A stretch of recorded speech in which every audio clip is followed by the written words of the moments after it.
Welcome back. We'll take you back now to that debate between Eusebius McKaiser and Blade Nzimande. Let's go live there now.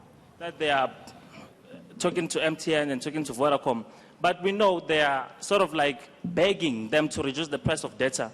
We don't want them to reduce the price of data. We don't want them to beg them. We want them to say, this is a fact. Nigeria is selling, is getting data at a cheaper rates than South Africa. The government should step in and say, this is what needs to be done. We're not negotiating with them. We're not rubbing backs with them. The government, we're asking them and we're saying, please put an end to MTN and Vodacom.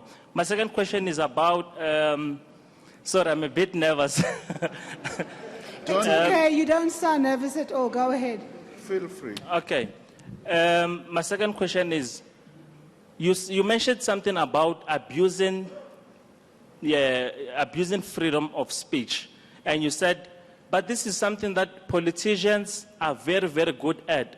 I was listening to Julius Malema the other day on Eusebius' show, and he's spoken about growing the economy from 0.7% to 6% in the first 2 years, and then after that, he's going to move it to 10%. What do you say to people like that or politicians like that? Isn't that the abuse of speech and the abuse of freedom of speech, like you say?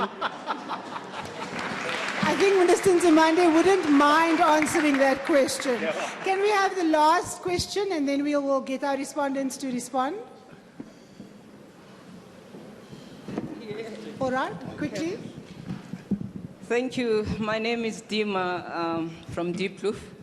I have a question for Dr. Blade Nzimande. Dr. Nzimande, you mentioned something about NEFSAS. Yes, NEFSAS helps deserving students from poor backgrounds. But what's the point of the basic education for dropping the standard of education, the matric level to 30%, and year after year there's congratulations, 80% to 90%. They get to tertiary and they struggle. And NEFSAS will go on paying year after year for students who don't pass because they were pushed to get that 30%. How are we going to solve that?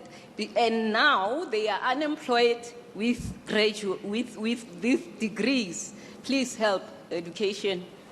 That's my question. Thank you very much. All right, we've got great sets of questions. Just a reminder to our viewers at home, this is the live debate coming from the Apartheid Museum in Johannesburg. We are talking about the quality of freedom a quarter of a century after the democratic breakthrough in 1994. We're examining exactly how far we've come, what went wrong, and hopefully soon we are going to be talking about how we are going to go forward. Dr. Nzimande, you've got most of the questions, yes, but I'd like Eusebius to come in as well. So I'll hand over to the two of you, but let's start with the question on the land.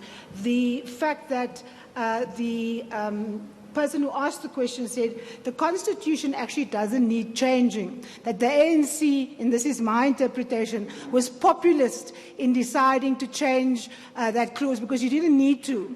The Kgalema High report actually found that it was the implementation of the policy that was the problem and that was the hindrance to people accessing land. So could you start by answering why, for example, the government has never brought a test case before the Constitutional Court to actually show that there can be expropriation without compensation, without changing the Constitution? Yeah, but I must start by thanking the Palestinian ambassador and quote our late leader, Comrade Madiba, and that's where, by the way, our freedom becomes important again, that our freedom will never be complete until the Palestinian people are free. And I want to reaffirm that on our part, and continue our solidarity.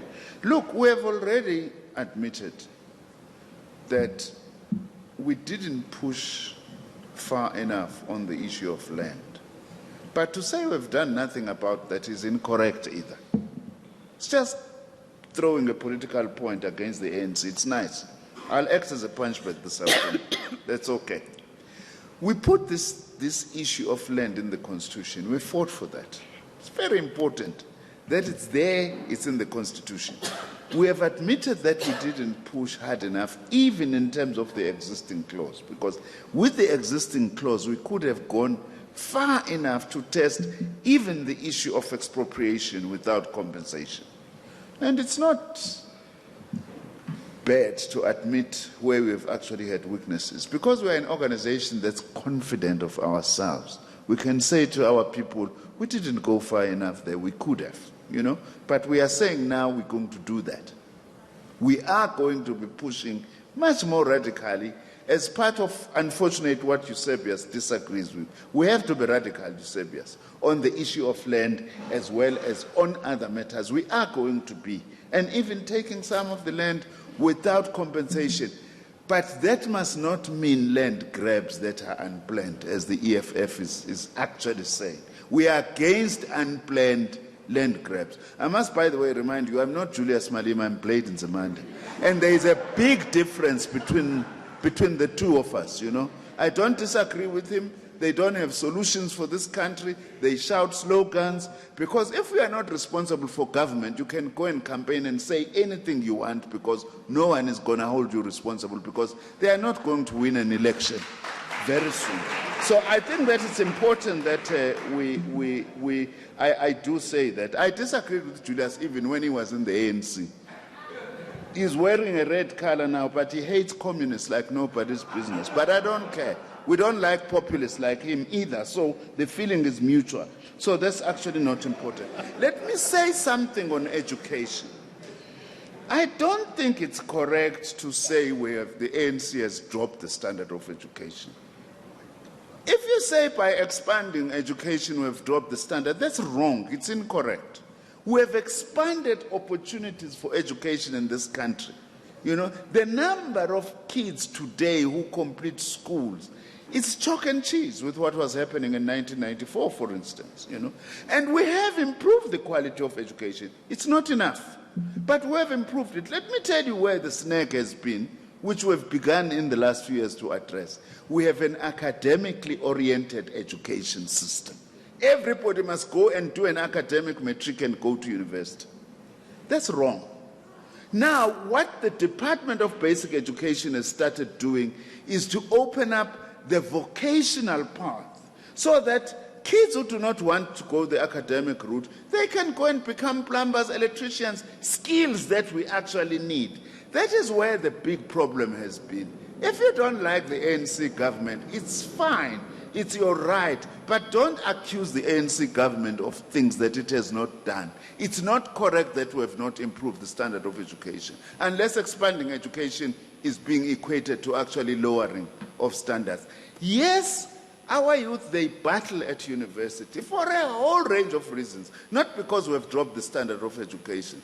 Where do they come from? If you go to Babanango, where my wife comes from, you can't go worse in a rural area. And you expect that child to perform the same as a child from Parktown Boys High here or Parktown Girls High.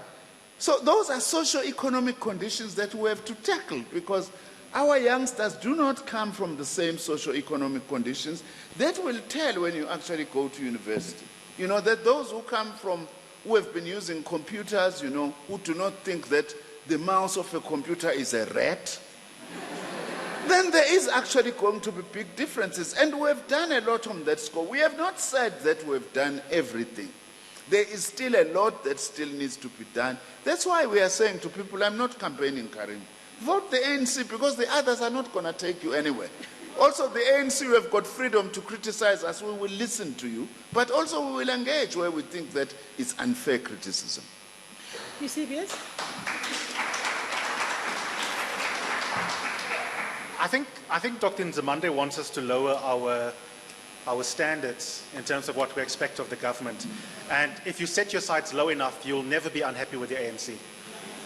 There's a difference between expansion and quality. Expanding access to basic education doesn't tell me anything about whether or not the average 10-year-old, 15-year-old can read with comprehension.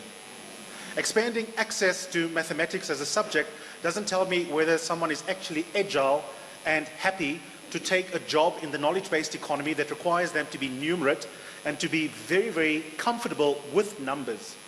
Telling me how many people are able to access tertiary education means nothing if our lecturers have to spend the first year to 2 years, Dr. Nzimande, doing remedial teaching to close the gap between basic education and university, because the students they get, by the way, including from Parktown boys and Parktown girls, because they're not spared in the subjects in the suburbs, are not actually ready for university because of a lowering in the quality. So I think you are disingenuous in your response to the question from the audience. We appreciate expanding access, but you can't run away from the question of quality.